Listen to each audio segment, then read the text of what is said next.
시청자 여러분 안녕하십니까. 김종환의 K톡. 오늘은 김용삼 전 월간조선 편집장을 모시고 최근에 낸 또 저서를 소개하겠습니다.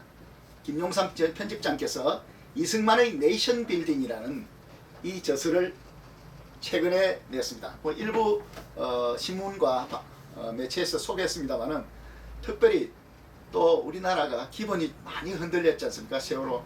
그래서 우리나라의 기본을 잡으신 이승만 대통령의 네이션 빌딩에 대해서 좋은 책을 쓰신 김용삼 편집장님 안녕하십니까? 네, 안녕하십니까? 네, 오늘 멀리서 오셨습니다. 네, 감사합니다. 고맙습니다. 이 책을 어떻게 해서 쓰게 되셨어요? 제가 최근에 공부를 하다 보니까 네.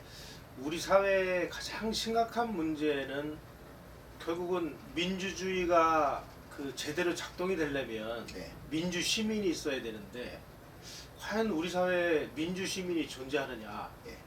그렇다고 민주 시민이 하늘에서 뭐 떨어지는 건 아니지 않습니까? 네. 그러다 보니까 뭐 이 분야에 대해서 좀 공부를 하다 보니까 아주 재밌는 구절을 발견을 했습니다. 아 예. 미국의 교육학자 로버트 프리만 버츠라는 분이 네. 민주 시민을 만들려면 민주 시민은 의식 교육을 해야 된다. 민주 시민 의식 교육을 이분이 세 가지로 정의를 했습니다. 네. 어떤 겁니까? 첫째가 건국의 역사와 이념을 확실하게 어렸을 때부터 가르쳐야 된다는 겁니다. 아 그렇습니까? 예. 그래서 우리 이 나라가 지향하는 국가의 목표가 뭔지를 어린 시절서부터 예. 아주 철저히 가르쳐야 된다는 거죠. 네. 두 번째로는 헌법의 정체성. 네. 예를 들면 뭐 법치주의라든지 네. 헌법에 담긴 이념이라든지 이런 거를 가르쳐야 된다는 겁니다. 아하.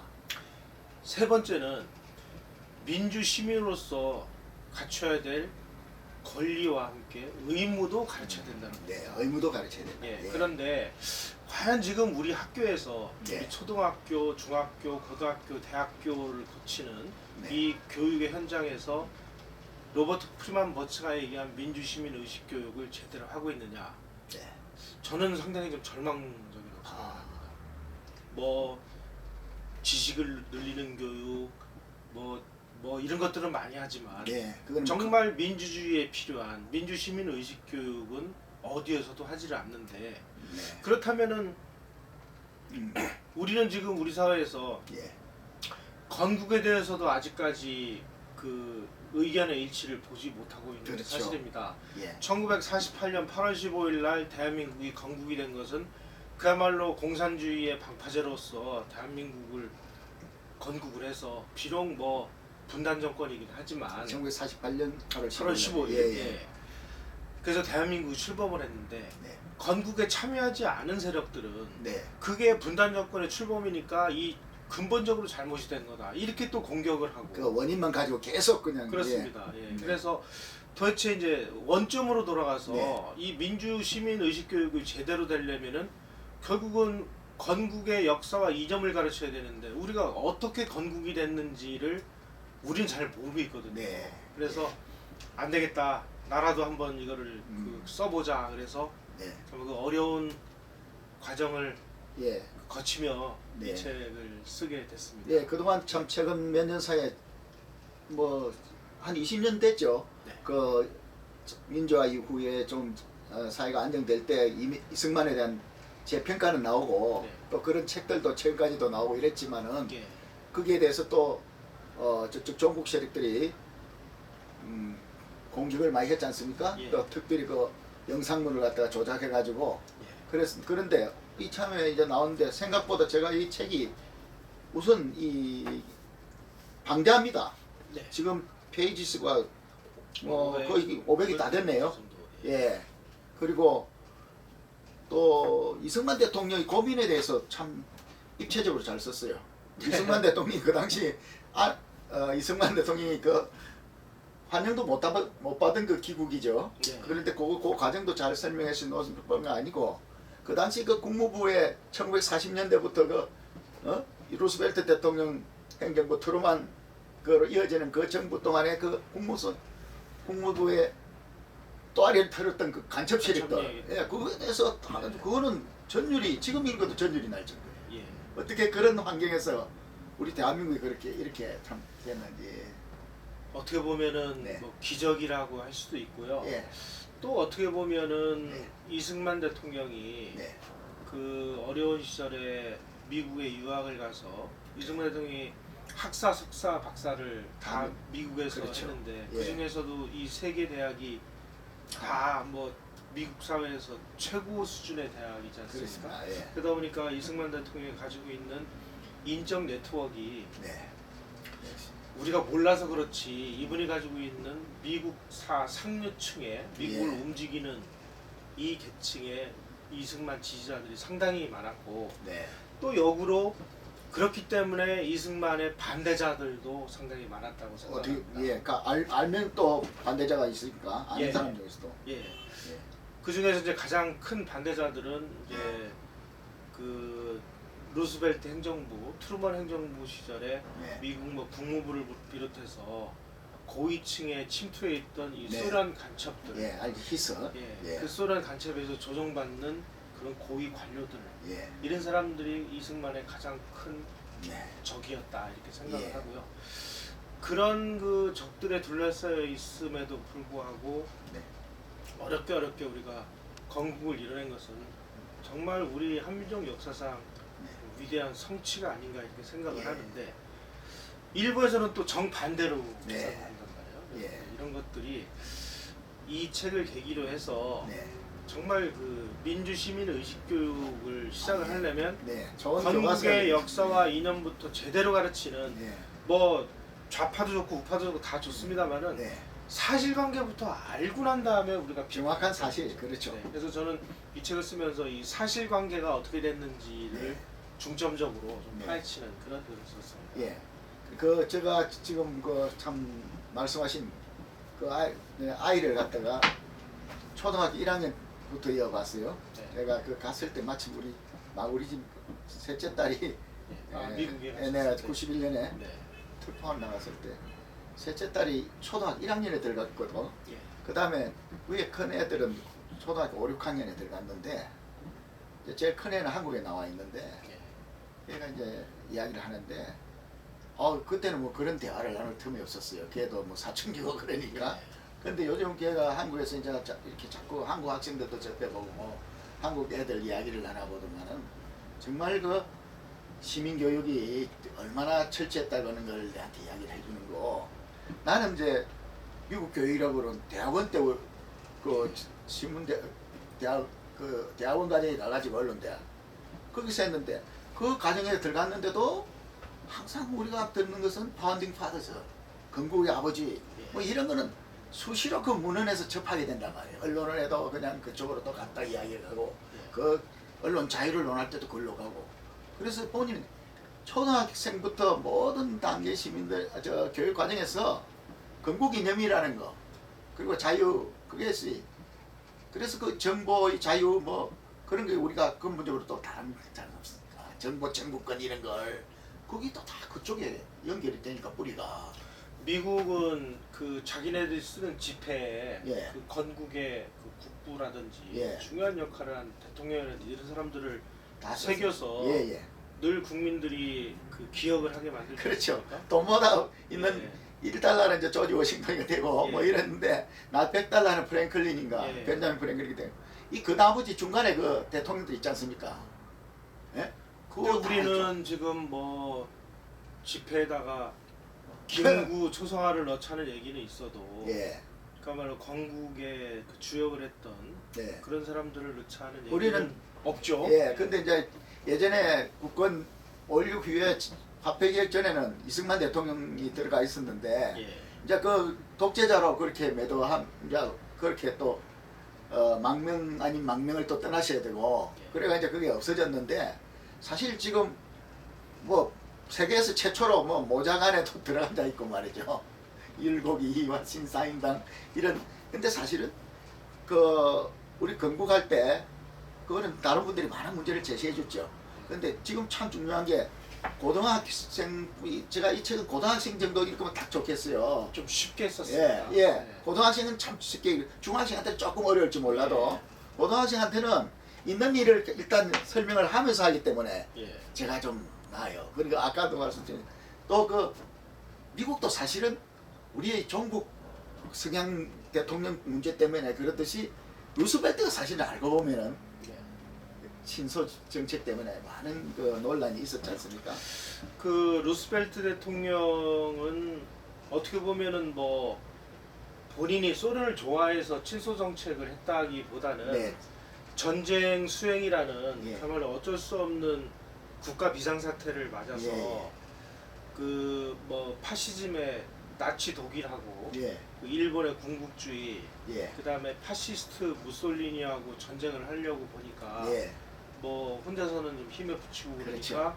결국 그 소련이라는 세력을 네. 공산주의이긴 하지만 끝까지 좀 전력을 하려고. 군사 동맹을 네. 맺을 수밖에 없는 뭐 그럴 수밖에 없는 한계는 있었다고 예. 봅니다. 그런데 그때를 기화로 해서 미국 행정부 내에 예. 상당히 많은 신소주의자들이 요직에 올라간 건 사실입니다. 예, 그리고 그게 그 독일과 일본을 물리치는 전쟁에서는 예. 상당히 또 그 영향을 행사한 것도 사실이고 네, 우리는 뭐 늘 그 뭐 서구지향적으로 역사를 배우다 보니까 네, 마치 2차 세계대전 독일을 멸망시킬 때 예, 뭐 미국과 영국이 결정적인 역할을 한 걸로 그렇게 알고 있지만 사실은 소련이 결정적인 역할을 했거든요. 예, 그렇죠. 독일을 무너뜨리는 과정에서. 네. 그래서 독일의 힘을 다 빼줬죠. 그렇죠. 또. 네, 저기에 또. 그 과정에서 결국은 소련이 독일과 싸우는 과정에서 소련에다가 미국에 엄청난 그 군수물자를 지원을 그렇죠. 항공기가도 다 그냥 예, 지원했으니까. 뭐 어마어마한 예. 군수물자를 지원해서 그 독일을 그 무너뜨리는 역할을 예. 하게 하는 과정에서 상당히 많은 그 소위 말하는 이제 친소 분자들이 행정부 곳곳에 네, 침투에 들어가 있었던 내용이 그 존 콜터가 쓴 반역이라는 책에 반역이라는 예, 책에 나 잘. 상세히 나와 네. 있습니다. 그래서 제가 그것도 참고를 했고 예, 또 뭐 엘저이스와 관련해서 우리나라에서 이주천 교수께서 예. 또 연구를 한 내용. 아주 이주천 교수는 루스벨트의 친소 정책을 연구하려고 예. 6개월 동안 아주 그냥 루스벨트 도서관에 있는 기념관에 있는 그 예. 가가지고 살았습니다. 제가 이주천 교수도 인터뷰를 해서 이제 이 책을 그렇습니까? 썼는데요. 예. 예. 그 결국은 이제 그 미국 내 그 행정부 아주 예. 고위층에 침투해 있는 간첩들 이야기를 네. 메카시 의원이 이제 폭로를 해서 네. 메카시 선풍이 일어나죠. 불게 됩니다. 예. 그래서 메카시가 뭐 공산주의자가 200 몇 명이 뭐 미국 그 상류층에 침투해 있고 뭐 그 사람들이 뭐 누구고 네. 뭐 이런 과정에서 그렇다면 증거를 대라 이렇게 얘기할 때 메카시가 증거를 못 댔거든요. 예. 그때 그 관련된 기록을 보면 네.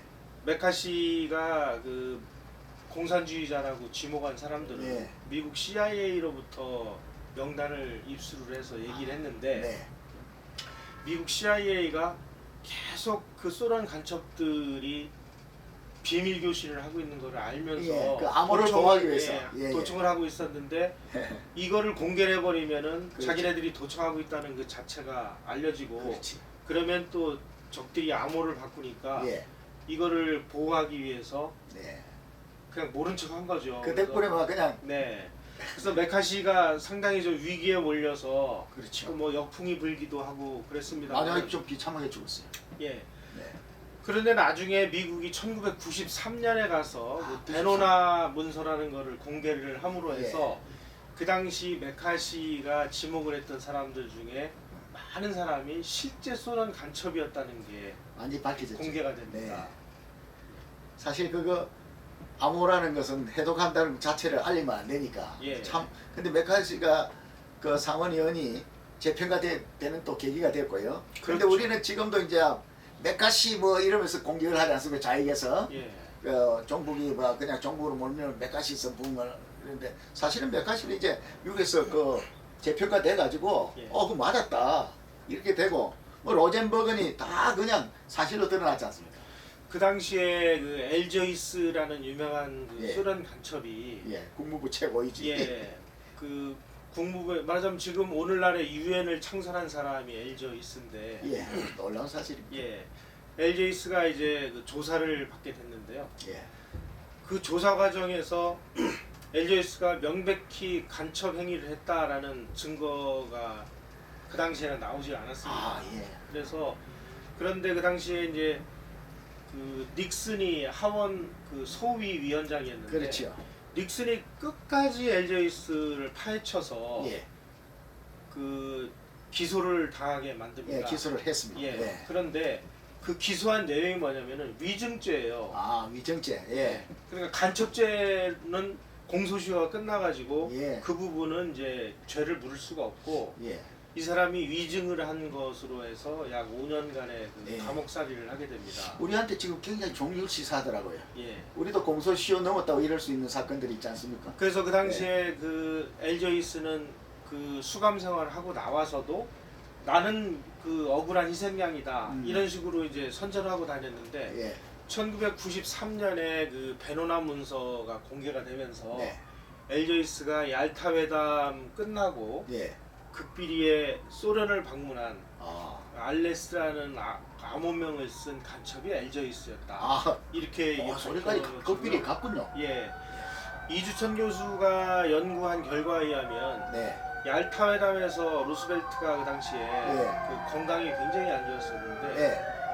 얄타 회담에서 너무나 많은 것을 예. 양보를 했다는 거예요. 예. 여기서 잠깐만 뵙겠습니다.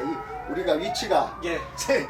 소방서 입구가 돼가지고 종로 소방서 또 신고받고 나갑니다. 예, 요거만들 네. 예, 죄송합니다. 예, 돌아가죠. RG히스가 예. 그래서 예, 얄타 회담 때 루스벨트를 보좌한 사람이 LG 히스였습니다. 그렇죠. 예. 네. 그래서 너무나 많은 것을 우리가 당시에 최대 피해자인 셈이지 그거. 예, 폴란드하고 한국이 예. 제일 큰 피해를 입은 그런 뭐 그냥 스탈린 하자는 데 다 했고 또 네. 육체적으로도 그 긴 항해를 겪은 루스벨트 대통령이 지칠 지친 상태이고. 그렇죠. 예, 그래서 우리 역사에서 참 LG히스가 예, 너무나 좀 그 한국의 운명을 결정하는 네. 그런 역할을 한 부분이 있어서 근데 이런 우리 자유민주주의가 계속 꼽히고 우리가 이런 경제 번영이 계속 된다면 고마운 사람이에요. 예. 그 사람 때문에 우리가 초반에 아주 깨져가지고 고생을 많이 한 덕택에. 그리고 LG히스하고 이승만 대통령하고도 또 계속 연계가 있었는데요. 네. 예.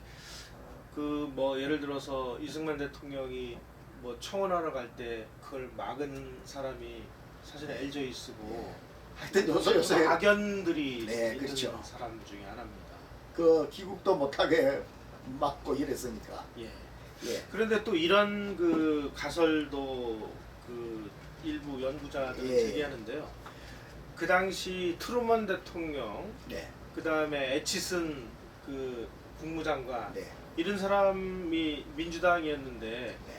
너무 소련과 공산주의의 유화적인 정책을 펴고 예, 그래서 메카시가 저렇게 막 떠들어대고 네. 이런 상황에서 그 메카시가 그 미국 행정부 안에 200 몇 명의 간첩이 소련 간첩이 있다라고 폭로를 한 게 1950년 2월인데 예, 그래서 상당한 그 위기가 닥쳤거든요. 네, 그래서 트루먼 대통령이 1950년 그로부터 4개월 후에 6.25 만나죠. 남침이 벌어졌는데 그때 재빨리 참전을 그렇게. 결정을 해서 예, 그 미 국민들을 막 안심시키기 위해서 아, 그렇죠. 그렇게 그 역할을 했다. 예, 그러니 어쨌든 그 6.25가 그 남침이 벌어졌을 때 그 전광석화처럼 네. 미군이 참전하는 그 결정적인 역할을 메카시 의원이 했다. 그렇죠. 이렇게 또 주장하는 분들도 아, 있습니다. 예.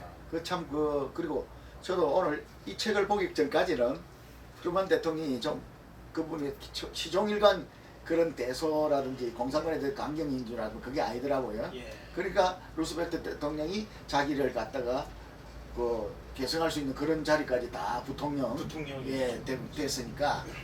근데 이 역으로 하면 이승만 대통령이 그때 이제 우리를 아는 대한민국 정말 어려운 대한민국이라는 걸 여기서 아주 디테일하게 설명돼 있었어요. 예. 저자는 어떻게 설명을 좀 간단하게 좀 해주시죠? 사실 그 38선으로 분단이 된 게 네. 우리는 뭐 미국이 뭐 나쁜 짓을 했다. 예, 껐다 뭐 그래. 예, 미국이 그 38선을 거서 분단이 시작됐다. 대령들이 이렇게 껐다 뭐 얘기를 이러잖아요. 예. 하는데요.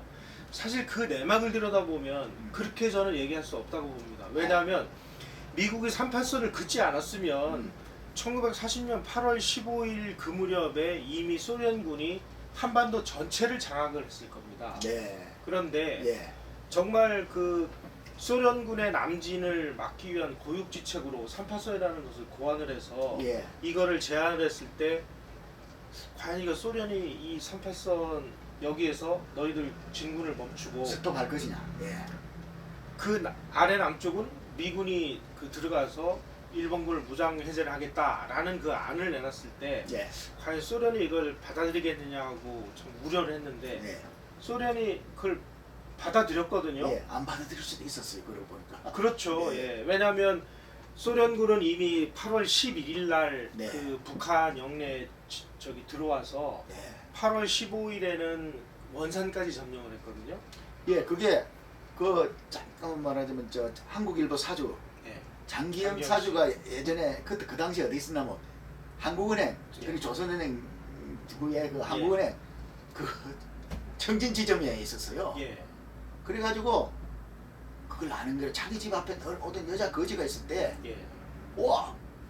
탁 TV 지니까 그 사람 소리문 장교가 돼가지고 나타나는 거죠. 그동안 그래도 그 거지로 돌아다닐 때 구박 안 하고 잘 대줘서 고맙다고 그러더라는 거 아니에요. 그거 보면 사전에 러시아는 소련은 그냥 거기 간첩들 다 보내고 예. 우리 막 한국계 다 있으니까. 그 당시 미국은 저 한반도에서 가장 가까운 곳에 위치하고 있던 부대가 어디 있었습니까? 오키나와에 그리고 그 올라해도 한참 걸리죠. 예 1000km 이상 떨어져 있는 오키나와에까지 와서 예. 미국 그 부대가 이제 일본 본토를 그 쳐들어가려고 이러고 있는 상황에서 8월 그러니까 소련군이 그 대일본 작전에 그 선언을 한 게 1945년 8월 9일 날 그러니까 히로시마에 원자폭탄이 예. 떨어지고 두 번째로 나카사키. 8월 9일 날 오전 10시에 나가사키에다가 예. 떨어뜨렸는데 예. 그 떨어지기 10시간 전에 아, 예. 예, 참전 두 번째 선전포- 떨어지기 전에. 예, 그러니까 나가사키에 저 원자폭탄이 떨어지기 10시간 전에 예. 일본에게 선전포고를 하고 만주하고 그 북한 쪽으로 그 진격을 시킵니다. 아, 예, 그때 150만 대군을 와, 그러니까. 예, 그런데 사실 그 말이 맞는 게 말은 8.15지만 8.15 날 바로 8월 16일 날 미군이 온 거 아닙니다. 우리나라에 굉장히 늦게 들어왔습니다. 9월 1일 날 그러니까 들어왔죠. 소련군은 8월 9일 날 선전포고를 하고 예. 국경을 넘어가지고 북한 지역으로 들어온 게 8월 11일 날 들어왔고 예, 미리 들어왔고. 예. 미군은 정확하게 말씀드리면 9월 8일 날 9월 8일이니까 예, 인천항으로 들어왔으니까 예. 거의 뭐 한 달 이상의 네. 시차가 있었습니다. 그렇습니다. 네. 그러니까 그 당시에 소련군이 예. 그 도망가는 일본군을 추격하기 위해서 네. 그냥 그 군대를 진군을 시켰으면 부산까지 쉽게 점령할 금방 수 왔죠. 있는 이런 상황이었는데 아마도 아찔했습니다 지금. 예 그런데 그 절체절명의 상황에서 소련군이 단독으로 한반도 전체를 점령하게 해서는 안 된다. 그러니 비상적인 수단을 강구를 하라. 예. 그러니까 대령 두 명이 이제 38선이라는 거를 그 고안을 해냈는데 이 38선이라는 것을 고안을 해낸 그 과정이 또 예. 재밌습니다. 아 예. 이거는 이미 이전에 예. 폴란드에서 유사한 사례가 있었습니다. 아 예. 폴란드를 독일하고 소련이 예. 그 분할 점령을 하지 않았습니까? 예. 2차 대전 일어나기 전에. 그렇죠. 예, 그래서 독일하고 소련이 이제 전쟁을 하면서 소련이 그 폴란드 전체를 점령을 하고 네. 독일로 이제 쳐들어가고 그러다 보니까 폴란드를 통치하기 위해서 그 런던으로 망명한 자유 폴란드 망명정부하고 네. 소련이 이제 계속 접촉을 하고 있었는데 네. 소련 입장에서는 폴란드에다가 자기네들 구미에 맞는 그런 이제 위성 국가를 세우려고 했는데 자유 폴란드 정부가 말을 안 들으니까 미국이 예. 야 그거 니네가 점령한 나라니까 거기다가 좌우 연립 정부를 구성을 해라. 그래서 런던에 망명해 있던 네. 자유 폴란드 이쪽은 우익입니다. 네. 이 사람들을 그 귀국을 시켜서 아, 폴란드에 있던 이 좌익 그 소련이 세운 네. 이 위성 정부하고 좌우 연립 정부를 구성을 했어요. 예, 예. 연립 정부를 구성을 해놓은 다음에 이 우익 인사들을 하나하나 차례로 제거를 합니다. 그렇지. 그러니까 이 연립 정부가 완전히 이제 자유화- 공산주의자가 예, 된 거죠. 예. 그래서 폴란드가 공산하는 모습을 음. 미국이 지켜보면서 아, 그것은. 야 이거 어. 소련에 한번 점령한 지역에서는 우리의 말빨이 먹히질 않는구나 하는 것을 아. 처절하게 폴란드에서 본 겁니다. 이게. 그렇지. 아, 씨를 말리는구나. 예. 예, 들어갈 수 없다. 그 동유럽에서 공산화를 하는 과정을 보면 폴란드의 사례하고 거의 유사합니다. 예. 다 처음에는 좌우 연대, 합작. 예, 합작. 예.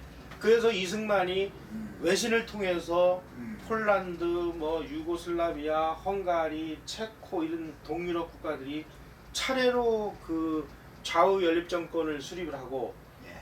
그 우익 인사들이 모조리 돌아가면서 뭐 예를 들면 교통사고, 암살, 다뭐 교통사고 암살이지 뭐. 추문, 네. 부패 뭐 이런 걸로 해서 하나씩 네. 하나씩 제거를 하면 나중에 남는 건 공산당만 남거든요. 그렇죠. 그래서 이제 공산 정권이 수립되는 이 모습을 보면서 아 좌우 합작은 이거는 공산화다 하는 거를 아. 아니까 이 양반이 좌우 합작을 아, 반대하고 그렇게 공부하는 과정도 드러나네요. 예. 네. 그래서 폴란드의 상황을 보면서 미국은 한반도가 네. 어찌됐든 소련이 여기를 점령을 해버리면 결국은 공산화될 수밖에 없으니 네. 무슨 수를 써서라도 그 소련 단독으로 점령을 막기 위해서 3파선을 제안을 한 거일 뿐이지 네. 이거 자체가 분단을 뭐 네. 조장을 했다. 그- 이거는 역사적인 사실하고는 다릅니다. 예, 지금 와서 다 이제 예. 또 그렇게 공격을 하지 않습니까? 지금 네. 제가 말씀드린 요 내용은 이정식 교수가 아주 네. 상세히 연구를 해놨으니까 네.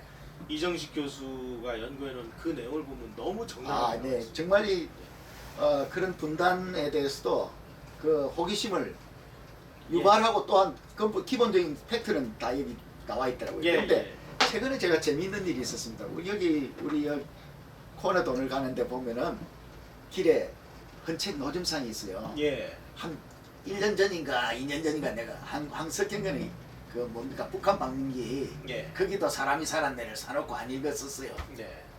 근데 요번에 며칠 전에 읽었습니다. 근데 읽는데 딱 그 말이 걸리는 게 있더라고. 분단의 모순이라고 그러더라고. 이 종북 세력들은 분단만 나오면 거기 뒤에다 분단의 모순이라 그래요. 그 용어가 똑같아요. 그게 뭐 분단의 모순 이래가지고 분단 그 자체에서부터 이제 문제를 가지고 근본 문제를 가지고 이제 설명을 하는데 그 문단이 결국은 아까도 말씀드린 대로 미군 대령이 꺾고 미국이 그런 거다 이렇게 딱 뒤집어쓰지 않습니까? 근데 역사적인 사실로 말씀을 드리면 그 대령 2명이 3파선을 거서 예. 그 내용을 스탈린이 받아들여서 우리가 정말 남한만이라도 이렇게 대한민국이 건국이 되고 살아남은 그렇죠. 거라고 우리가 얘기를 해야 되는데요. 예. 자신 있게 이야기를 해야 되는데. 예. 그런데 이걸 완전히 이제 그 역사적인 사실관계를 네. 완전히 그야말로 흐트러 놓은 거죠. 그렇죠. 이거를 제대로 알려면 결국은 공부를 하는 수밖에 없을 것 예. 같아요. 그래서 참 정말 우리 아까 서두에도 말씀하셨는데 이 이승만의 네이션 빌딩은 사실은 어떻게 보면은 고등학생, 중학생도 뭐 읽어도 돼요. 그리고 우리 일반 직장인들이라든지 전문적인 책을 접할 수 없는 분들 그런 분들한테 아주 좋은 그런 지침서가 되지 않을까 싶네요. 제가 이제 후배들 만날 때마다 이 책을 제가 예. 한 권씩 주면서 읽으라고 그러는데 아, 이 친구들의 한결같은 얘기가 이 교과서 어디서도 배우지 못한 내용이다 이런 내용을 알겠어요. 얘기를 하거든요. 예. 그래서 어디서도 우리가 가르치지 않은 내용을 이제부터는 우리가 사실관계를 명백히 해서 네. 저런 엉터리 같은 그야말로 네. 신기루 같은 것들을 네. 미신 같은 것들을 우리가 네. 타파를 하는 그런 일을 시작을 해야 되지 않을까 싶습니다. 그렇습니다. 우리 그리고 나라를 걱정하시는 분들이 예. 네. 저는 오늘 뭐 이렇게 초청을 해주셔서 정말 별 말씀. 감사드리는데 제가 빨리 모시고 예. 이럴 때는 방학이 시작하기 전에 빨리 모셔야 되는데 늦었습니다. 제가 이 내용을 통해서 꼭 좀 밝히고 싶은 내용은 네. 과연 분단의 원흉이 누구냐? 분단의 원인은 누구냐? 예, 제가 그거를 이 책 책을 통해서 좀 많이 밝혔는데요. 예. 뭐 제가 그걸 밝혀냈다기보다는 우리의 그 선배 세대분들이 연구를 해놓은 그 연구 결과를 제가 통사적으로 이렇게 연결을 해서 들여다보니까 네. 아주 명백히 드러납니다. 아, 우리는 지금 이렇게 알고 있어요. 뭐 대령 두 명이 그 미국의 대령 두 명이 그 미군 대령 두 명이 38선을 거서 네. 분단이 됐다. 예. 그러니 분단의 원흉은 미국이다. 예.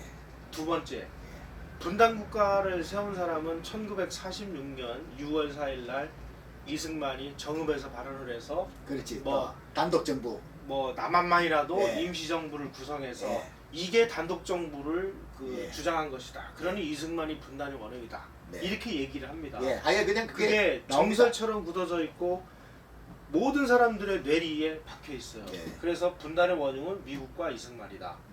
고로 이 그야말로 그 주체성 없고 이 민족 반역자들이다. 이렇게 주장을 하는데 예.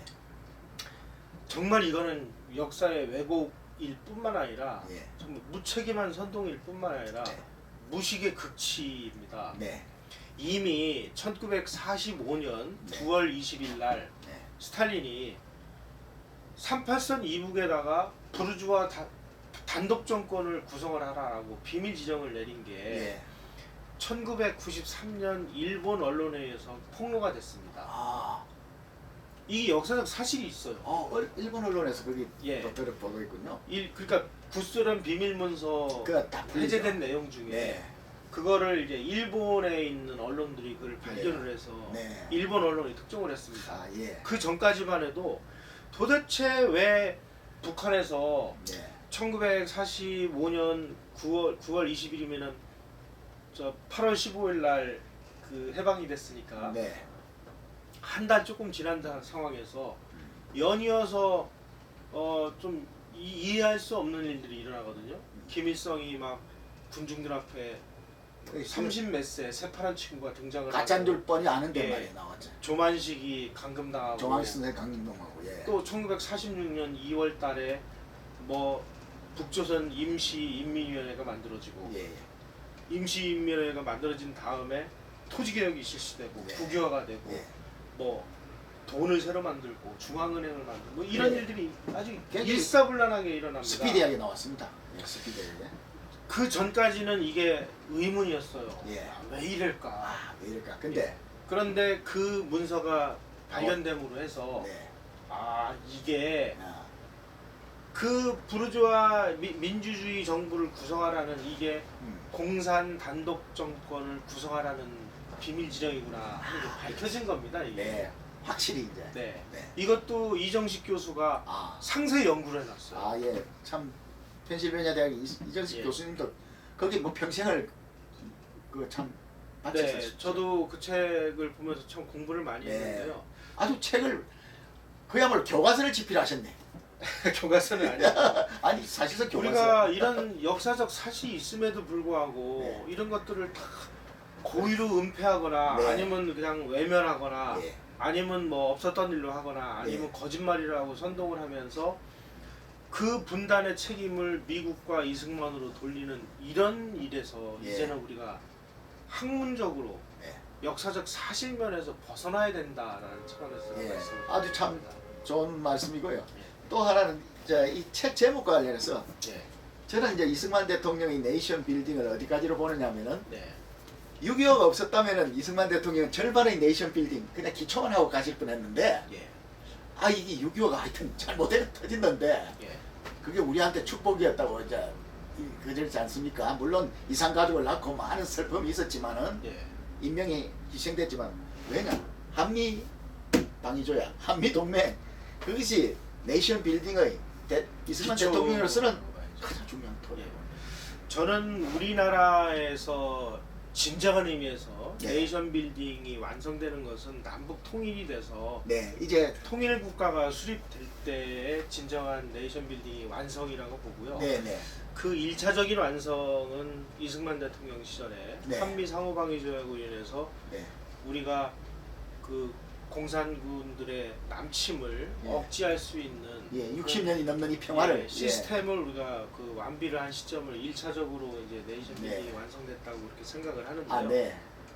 그 참 좋습니다. 통일을 갖다가 우리 네이션 빌딩이 완성으로 예. 봐야죠. 그렇죠. 아직은 우리가 아직 분단 국가이기 때문에 그거는 이제 우리 지도층들도 깨달아야 되겠습니다. 국가 지도층도 예.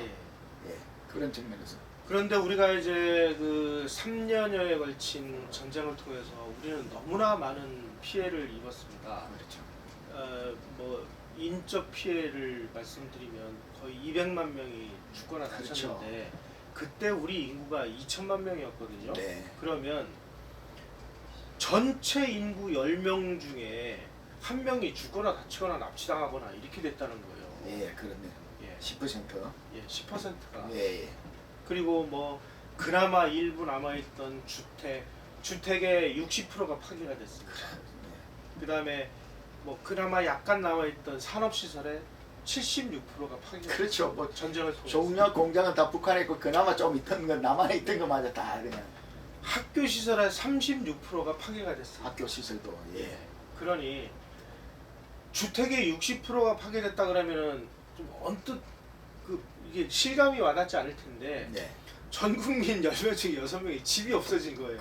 아주 큰 비극이죠, 진짜. 그러니까 뭐 움막을 짓고 살거나 아니면 음. 그냥 뭐 판자 주워다가 못질해가지고 위에다가 그냥 지붕만 해서 살거나 하는 이런 이제 이 비극적인 일들이 벌어지고 산업시설이 다 파괴됐으니 그야말로 우리의 그 삶의 질이 어떻겠습니까? 그렇죠. 엉망진창이 됐죠. 네. 그럼에도 불구하고 우리가 정말 너무나 엄청난 걸 많이 얻었습니다. 그 얻은 것 중에 하나는 한미 상호 방위 조약을 통해서 더 이상 이제 북한 공산군들이 쉽게 남침을 할 수 없는 남침 억지를 할 수 있는 예. 주한미군을 이 땅에 붙들어 놨다. 그렇죠.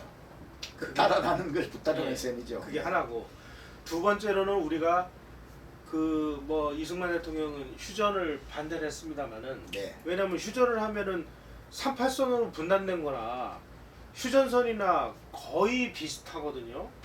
그렇죠.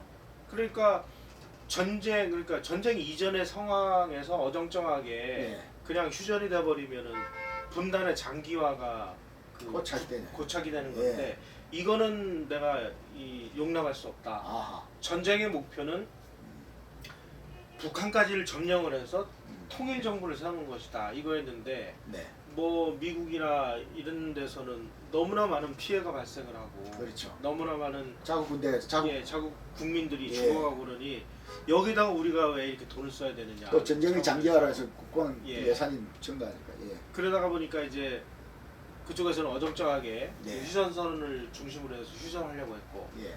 그러니까 미국은 이제 휴전을 하려고 하는 그 미국의 그 발을 딱 붙잡고 네.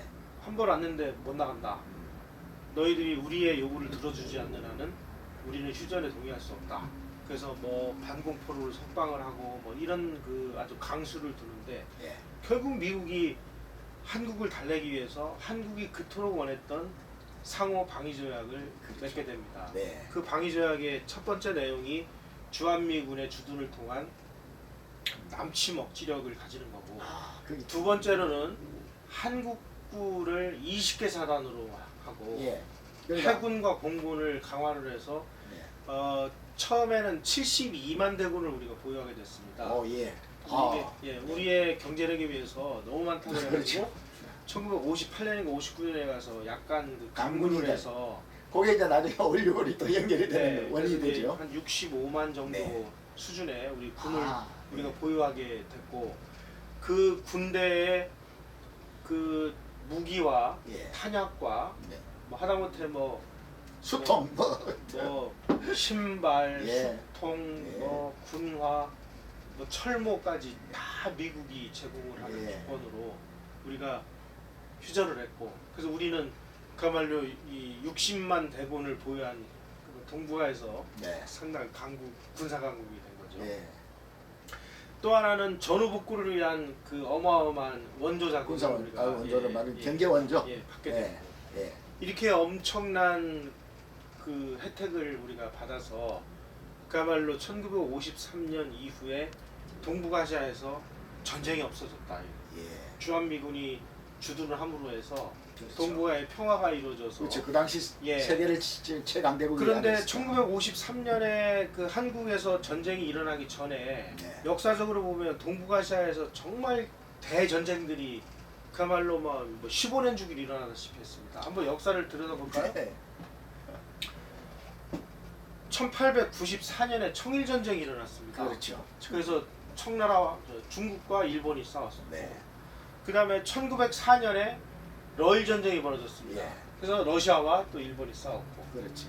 그리고 1914년에 예. 제1차 세계대전이 일어나가지고 일본이 연합군 편에 서서 아 예. 그 뭐 추축국인 독일의 그 조차지를 다 점령을 해버리고 그러죠, 맞습니다. 1차 대전에 가장 그 덕을 본 사람이 이제 일본이죠. 야, 예. 그 다음에 만주사변이 1931년에 일어납니다. 그러네, 진짜. 1937년에는 중일전쟁이 또 일어납니다. 네. 1941년에는 또 일본군이 진주만을 공습을 해가지고 그렇지. 태평양 전쟁이 일어나고, 그리고 1950년에 한국 전쟁이 일어나고, 예. 그야말로 세계 역사상 어마어마한 전쟁들이 동북아시아에서 뭐 10년, 15년 주기로 계속 일어나는데 네, 정말. 이런 전쟁이 1953년에 한미 상호방위조약을 맺고 주한미군이 전쟁 억지를 위해서 한국에 주둔을 하면서 네. 전쟁이 없어져 버렸습니다. 그렇습니다. 지금까지 예. 한 60년 동안. 그러다 보니까 이 평화가 찾아오니까 제일 먼저 일본이 경제적으로 약진을 해서 일본이 경제 안심하고 대국이 경제. 됐고, 예. 이어서 한국이 또 이제 경제 성장을 해서 예. 산업화와 민주화를 우리가 다 성취하고 근대화까지 성취해서 우리가 경제 강국으로 올랐고, 네. 또 중국이 또 개혁 개방을 해서 그렇죠. 중국도 거의 예. 혜택을 받은 사람이. 중국이 또 나라네. G2의 반열에 오를 정도로, 그렇죠. 그러니까 그 주한미군을 여기에 붙잡아 둠으로 인해서 일본, 한국, 중국, 대만 이 동북아시아가 지금은 이제 세계 경제를 이끌어가는 그 엔진이 되다시피 한 이게 한미 동맹이 그 가져온 가장 큰 혜택이자 결실이라는 겁니다. 아, 네. 그런 면에서 우리가 우리만이 혜택을 입은 게 아니다. 그렇습니다. 예. 예.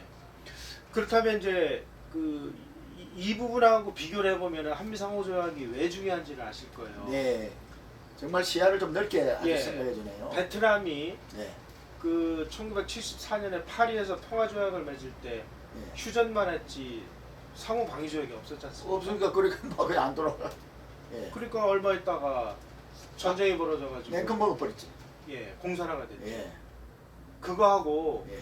이승만 대통령이 그토록 원했던 한미 상위 방위 조약을 체결한 거하고를 비교를 해보면 네. 우리가 정말 어떠한 혜택을 얻었는지 네. 이것을 우리가 참 감사해야 될 일입니다. 볼 수 있습니다. 그 아무리 그 저 뭐 여러 가지로 뭐 문제가 있지만은 사람이 살다고 그 병력 피 끓는 젊은이들이 왔다 하면 그건 문제는 당연히 인간으로서 일어나는 일들이 있는데 예. 아주 오늘 큰 가닥을 잘 설명해 주셨고요. 그 다음에 이제 통일하고 또 연결시켜 가지고 예. 네이션 빌딩을 그렇게 말씀해 주고, 근데 무엇보다도 어떻게 제목이 조금 작게 나왔는데 예. 대한민국의 건국은 기적이었다. 네. 정말 기적인데 그거 또 상세히 뭐 하나 설명해 주실 것도 하나 덧붙여 게 있습니까? 그러니까 참 불가사의할 정도로 네. 미국의 그 당시에 전략을 보면 네. 이렇게 얘기하면은 좀 뭐 어폐가 있을지는 모르겠습니다만은 네. 저는 미국이 그 1945년 네. 8월 15일 날 전쟁이 끝나고 네. 한반도에 9월 8일 날 그 미군이 들어와서 군정을 펼치고 그럴 때까지만 해도 네. 도대체 한반도를 어떻게 하겠다 하는 전략이 없이 들어왔습니다. 그렇죠. 예. 아. 그래서 아무 준비도 안 돼 있는 상황에서 하지가 뭐 오키나와인가 예. 거기서 이렇게 왔으니까. 예, 들어오다 보니까 네. 이제 어떤 문제가 발생을 했느냐. 그 한국어를 할 줄 아는 사람이 한 명도 없었어요. 그러다 보니까 이거 뭐 제대로 정책을 펼 수도 폭력도 없고 뭐 준비도 없고 우리 교민들이 그리 많아도 거기에 한국 사람이 있을 건 아니고. 나중에 이제 예. 들어왔죠. 그런데 예, 예. 말씀해서 말씀. 예. 그런 상황에서 어떻게 할지 뭐 그냥 치안 유지 정도만 하고 있었고 그러다가 뭐 북한에 막 저런 식으로 막 정부가 세워져 가지고 막 인민군대를 양성을 하고 완전히 이제 공산화를 한 거죠. 예. 뭐 1946년 2월에 토지 개혁을 해서 토지를 다 무상으로 뺏어서 막 이런 식으로 한 걸 보면 이미 공사라가 거의 이제 완성이 된 단계. 예. 이 단계에서 과연 이 남한은 어떻게 할 거냐 예. 이 고민에 빠졌습니다. 예. 그런데 그 당시에 이제 미국 군부는 어떠한 그 생각을 했냐면 2차 대전을 치르느라고 뭐 군대를 어마어마하게 이제 저 군대 수를 늘렸습니다. 그렇죠. 증집을 해가지고. 엄청난 그래서 사단수가 뭐 8월 15일 날 일본이 항복을 했을 때 예. 미국의 육군, 해군, 뭐 공군 다 합쳐서 1,200만 군대가 있었는데 네. 전쟁 끝날 무렵에 원자폭탄을 개발했잖아요. 그렇죠. 그리고 이제 전쟁 끝났으니 감군을 시작을 합니다. 네. 그런데 감군을 정말 급격하게 감군을 해서 예. 1,200만에서 공 하나를 확 떼버려가지고 그거 병력을 120만으로 줄이고 네. 그 다음에 뭐 함정수 뭐 몇백 척 있던 항공모함이 몇백 척이더라고. 100척인가 그렇게 되더라고. 예, 항공모함이 막 전쟁 때 예. 급조를 한 예. 상선을 개조해서 막 그리 상편에다가 뭐 예. 활주로 깐 뭐 이런 항공모함도 있었고요. 예. 뭐 많이 있었는데 그런 것들을 전부 이제 폐기 처분, 퇴역시키고 이러느라고 급격한 감군을 하다 보니까 이제 1200만에서 120만으로 줄었으니 병력이 10분의 1로 줄어든 거잖아요. 네. 그러면은 이 줄어든 병력 위주로 하고 나머지는 이제 원자폭탄으로 대응을 한다. 이게 미국의 기본 전략이었습니다. 예. 그러다 보니까 이 120만밖에 안 되는 이 군대를 네. 도대체 미국의 세계 전략상 어디다 배치해야 되느냐 하는 고민에 빠진 겁니다. 그렇네. 그래서 미국의 군부에서 네. 조사위원회를 만들어서 미국의 그 전 세계 전략에 있어서 사활적인 이익이 걸린 지역이 어딘지를 조사를 했어요. 사활적인 이 우선순위를 정했습니까? 네. 아. 그런데 한국은 그 당시에 16개 사활 지역을 정해서 예. 그 검토를 했는데 불행하게도 그 중에 15위였습니다. 끝에서 두 번째로 강기. 그러니 여기에 지금 이렇게 우리 병력을 여기다가 묶어두는 거는 우리 네. 세계 전략상 아무 의미가 없다. 네. 그러니 철수를 한다. 예. 철수를 하면은 공사가 될지 모르니까 유엔에다가 한반도 문제를 상정을 해서 그 빨리 이제 정부를 구성을 하고 예. 유엔의 이름으로 이제 그 한반도에 그 나라를 그 정부를 수립을 해서 예. 거기다 맡기고 미국은 군대를 뺀다. 미군을 뺀다. 요 전략이 1947 47년 네. 47년 네. 9월 26일인가 네. 미국의 국무장관 비롯해서 동북아시아를 그 전담을 하는 팀들이 모여가지고 그날 회의를 합니다. 예. 그래서 그날을 뭐 미국의 학자들은 미국이 한국을 포기한 날 이렇게 얘기했습니다. 예. 예. 그래서 그 이후로 이제 그 미국이 한반도 문제를 에치슨 나인도 유엔으로 그 네, 끌고 가져가고. 가서 거기에서 이제 뭐 1년에 이제 그 정부를 구성하기 위한 일들이 벌어지죠. 네. 그리고 8월 15일 1948년 8월 15일 날 네. 정부가 수립이 된 다음에 예. 그 철수를 하게 됩니다. 그렇죠. 우리 쪽에서도 뭐 국회에서 예. 외군 철수다 철수해라. 이러니까 철수를 했어요. 그 당시에 이승만 대통령은 분명히 이거 미군이 빠져나가면 우리는 이제 온다. 뭐 그 공사라 될 것은 불보듯 뻔하니 무기를 달라 하고 뭐 별짓을 다 해도 우리한테 무기를 안 주고 그렇죠. 예. 탱크가 올 수 없는 길이다. 예, 그런 그게 대표적이죠. 예.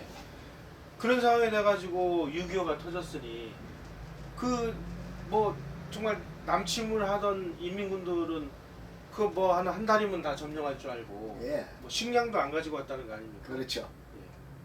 그런 상황에서 우리가 정말 공산화가 안 되고 네. 대한민국을 이렇게 건재할 수 있었던 것은 저는 진짜 기적이라고. 예. 그래서 제가 요 내용을 그렇습니까? 썼습니다. 아주 그 큰 각도에서 그래. 저는 이제 작은 각도의 기적을 오늘 하나 아까 발견했어요. 예. 그게 하지 중장이 예. 오키나와에서 뭐 그 부대장 하다가 군단장님마다 올라왔는데 네. 한국어를 하는 미군 병사가 장병이 아무도 없는데 네. 기적같이 하나 나타났다는 거. 윌리엄스 중. 예, 중령입니다. 네. 나 그게 기가 막히더라고. 그것도 기적이에요. 네. 선교사 아들이거든요. 예. 예. 윌리엄스 좀 조지 윌리엄스라는 사람인데요. 예, 예. 조지 윌리엄스의 아버지 그 윌리엄스가 목사인데 예, 예. 한국에 와서 네. 공주의 영명학교를 세웠습니다. 오, 공주에서. 예. 예. 예. 그래서 그 학교를 나온 분이 네. 유관순 열사. 또 그 학교에서. 이야, 참. 유관순 열사가 천안에서 공주로 학교로 다니구만. 그런 분들을 이제 배출을 한 그 예. 학교인데 그 아들 조지 윌리엄스가 예. 한국에서 태어나서 그 한국말을 배워가지고 네. 그 군에 입대를 했습니다. 미군에 입대했죠. 예. 근데 이 조지 윌리엄스라는 이 중령은 네. 미 군정위원으로 한국에 들어온 게 아니라 네. 그 하지 중장의 그 부대가 24군단이었는데 예, 예. 군단. 그 24군단을 오키나와에서 인천항까지 실어다주는 수송부. 그 수송부대의 예. 그 수송부대 사령관이 어네스트 킹 제독이었는데 네. 그 킹 제독이 그 하는 그 함대의 군의관이었어요. 의사. 예, 의사였습니다. 네, 네. 그러니까 이제 그 하지 장군의 부하가 아니라 그렇지. 예, 이 수송함대에 소속돼 있는 군의관인데 네. 인천 부대에 내려가지고 한국말을 하는 사람이 하나도 없으니 예. 답답해가지고 이 조지 윌리엄스가 와서 한국말로 이제 이렇게 저렇게 하는 거를 아, 하지 장군이 듣고 와, 네. 야, 이 구세주를 만났다. 왜냐면 자기가 데리고 온 참모 중에 그 한국말 하는 사람이 다 한 명도 없어요. 그러니까 말입니다. 참, 그야말로 내 눈물이 찡할 정도 기분이다. 그래서 그 인천 부대에서 만나서 네, 어네스트 킹 제독한테 얘기를 해서 예, 양해를 받았죠. 당신 내 저기 고문을 해. 그래가지고 군의관. 예. 그래서 그 부분 지금 작은 기적이고. 네, 그래서 그 조지 윌리엄스라는 사람이 이제 하지 점령군 사령관의 그 특별 고문이 돼가지고 예, 이 사람이 이제 여기저기를 돌아다니면서 네. 민심을 청취를 했습니다. 네. 그래서 이 사람이 그 민심을 청취를 해보니까 한결같은 얘기가 왜 우리 대통령 이승만을 귀국을 시키질 않느냐. 그게 이승만 기국까지 연결되는군요. 그렇습니다. 네. 그 뭐 이 사람이 이제 그 가만히 앉아 있는 성격이 아니라 또 자주 다니는군. 뭐 연락기를 타고 뭐 예. 광주도 가고 전라도 가고 뭐 부산도 가고 예, 예. 뭐 여기저기 다 다니면서 얘기를 들어보니까 한결같이 왜 우리 대통령 이승만을 귀국시키지 않느냐. 예. 그 당시에 우리 국민들은 상해 임시정부 대통령 이승만이 머릿속에 그렇죠. 있었던 아직도 거죠. 그 박이 있는 거죠. 네. 네. 그래서 조지 윌리엄스가 네. 하지 장군에게 보고를 했습니다. 지금 이 민심이 네. 이승만이라는 사람을 빨리 귀국시키라는 게 그 이 민심인데 네. 이걸 한번 귀담아 들어야 될 것 같습니다. 그러니까 그 하지 장군이 예. 그 메가더 장군한테 얘기를 해서 메가더가 예.